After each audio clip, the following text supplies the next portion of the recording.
নমস্কার, সুরজিৎ মান্না ক্রিয়েশনস চ্যানেলের পক্ষ থেকে তোমাদের সবাইকে সুস্বাগতম। আশা করি তোমরা সকলে ভালো এবং সুস্থ আছো। আমি তোমাদের জন্য এই ভিডিওটিতে তুলে ধরছি 2026 সালের ক্লাস 8-এর রায় ও মার্টিন প্রশ্নবিচিত্রা থেকে প্রথম পর্যায়ক্রমিক মূল্যায়ন তথা ফার্স্ট ইউনিট টেস্টের জন্য ভূগোলের 4 নম্বর মডেল সেটটি আলোচনা করছি। তার আগে তোমাদের কাছে অনুরোধ, তোমরা ভিডিওটি না টেনে পুরোটা দেখো। ভিডিওটি কেমন লাগলো কমেন্ট করে জানিয়ে ভিডিওটিতে লাইক দাও এবং শেয়ার করো, এবং চ্যানেলে নতুন হলে চ্যানেলটিকে সাবস্ক্রাইব করে চ্যানেলের সঙ্গে যুক্ত হয়ে যাও। আলোচনা শুরু করছি 295 নম্বর পেজে 4 নম্বর মডেল স্কুল বর্ধমান বিদ্যারতী ভবন গার্লস হাই স্কুল। এই স্কুলের প্রশ্নপত্র সেটটি লক্ষ্য করো। একের দাগে সঠিক উত্তরটি নির্বাচন করো। প্রথমে রয়েছে কেন্দ্রমণ্ডলের অপর নাম, অপশান এতে নিফে। 2 নম্বরে এস তরঙ্গ প্রবাহিত হয়, অপশান বিতে কঠিন মাধ্যমের মধ্য দিয়ে। 3 নম্বরে বজ্রপাতের দেশ বলা হয়, অপশান সিতে ভুটানকে। 4 নম্বরে পৃথিবীর ব্যাসার্ধ হলো, অপশান এতে 6370 কিমি। 5 নম্বরে নেপালের রাজধানী হলো, অপশান সিতে কাঠমান্ডু। 6 নম্বরে সীমা স্তরটি গঠিত, অপশান এতে ব্যাসল্ট শিলা দিয়ে।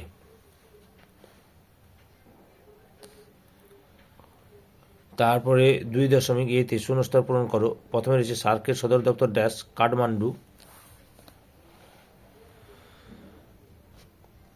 তারপরে 2 নম্বরে রয়েছে গুরু ভূত্বক ও গুরুমণ্ডলের মাঝে ড্যাশ বিযুক্তি রেখা অবস্থিত, মোহর ও বিশেষ বিযুক্তি রেখা অবস্থিত।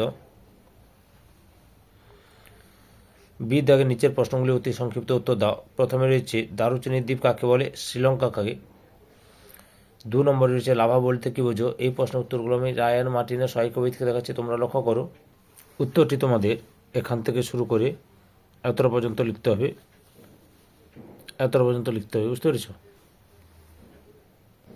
3 দাগে রয়েছে নিচের প্রশ্নগুলির সংক্ষেপে উত্তর দাও। প্রথমে রয়েছে ভূমিকম্পের কেন্দ্র ও উপকেন্দ্র বলতে কি বোঝো। উত্তরটি লক্ষ্য করো, এখান থেকে শুরু করবে, পরপর দেখে নাও।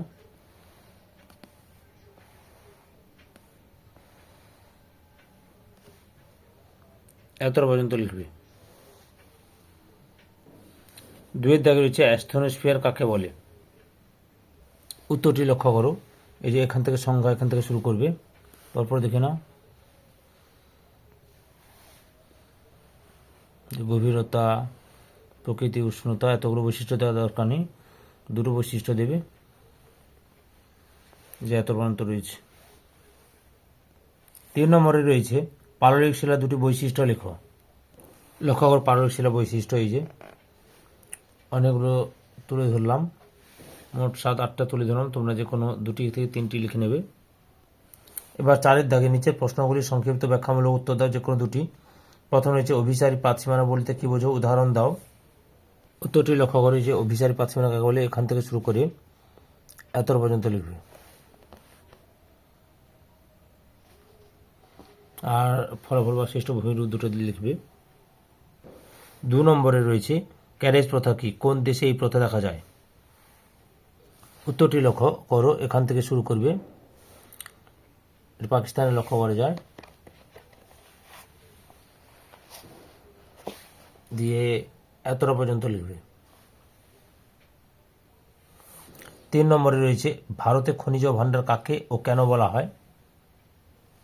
ছোটনাগপুর মালভূমিকে ভারতের খনিজ ভাণ্ডার বলা হয়, কারণটা এখান থেকে শুরু করে এতটা পর্যন্ত লিখবে।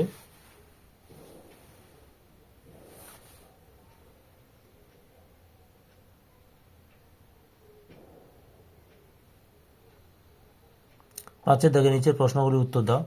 প্রথমে রয়েছে মায়ানমারের খনিজ ও বনজ সম্পদ সম্পর্কে লেখো।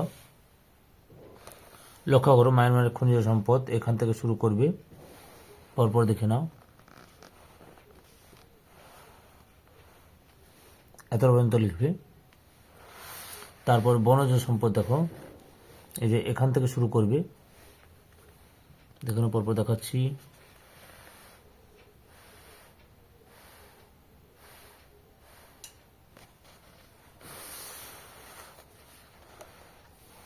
এতটা পর্যন্ত লিখবে। 2 দাগে রয়েছে চিত্রসহ পৃথিবীর আভ্যন্তরীণ ভাগের গঠন দেখা।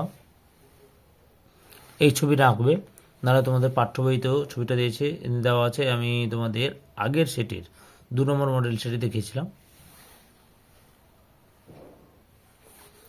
3 নম্বর আগ্নেয় শিলা কাকে বলে, উদাহরণ দাও।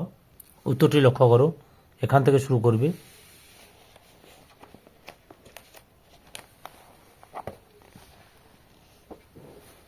এতটা পর্যন্ত লিখবে।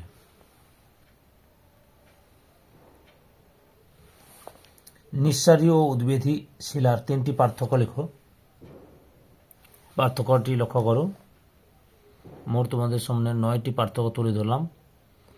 তোমরা যে কোনো 3টি বা 4টি পার্থক্য ভালোভাবে পড়ে নেবে। ধৈর্য সহকারে সম্পূর্ণ ভিডিওটি দেখার জন্য তোমাদের সবাইকে অসংখ্য অসংখ্য ধন্যবাদ। আজকে এই পর্যন্ত, পরবর্তী ভিডিওতে আবার দেখা হবে। Tata, bye bye.